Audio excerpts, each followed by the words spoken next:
Unit Test 2024 class HS1 STR subject Assamese. Total marks 25 time on hour. 1 into 5 equal 5. সমূহ উত্তৰ লিখা। কৃপণ লোকৰ দুই ধৰ্ম কি কি? কৃপণ লোকৰ দুই ধৰ্ম হ'ল লাজ ঢকা আৰু প্ৰাণ প্ৰৱৰ্তোৱা। অৰ্থ ব্যৱহাৰৰ মূল মন্ত্ৰ কি? অৰ্থ ব্যৱহাৰৰ মূল মন্ত্ৰ হ'ল আয় অনুসৰি খৰচ কৰা। মানুহৰ ঋণ কেতিয়া হয়? আৰ্জনতকৈ খৰচ কৰিলে মানুহৰ ঋণ হয়। পদ্মনাথ গোহাঞি বৰুৱাৰ আত্মজীৱনীখনৰ নাম লিখা। মোৰ সোঁৱৰণী পদ্মনাথ গোহাঞি বৰুৱাৰ আত্মজীৱনী।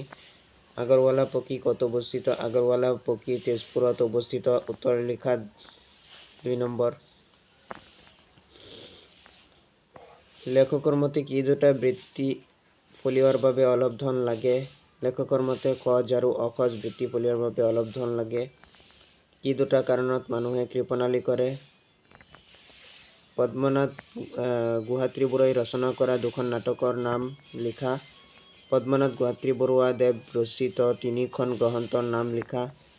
অসমত মহাত্মা গান্ধীৰ পোনপ্ৰথম পদাৰ্পণ পাৰ্টিত উল্লেখিত দুগৰাকী স্বাধীনতা যোদ্ধাৰ নাম লিখা। উত্তৰ লিখা যিকোনো দুটা। অশিক্ষিত মানুহে ধন খৰচ কৰা কৌশল সম্পৰ্কে কেনে ধাৰণা কৰে?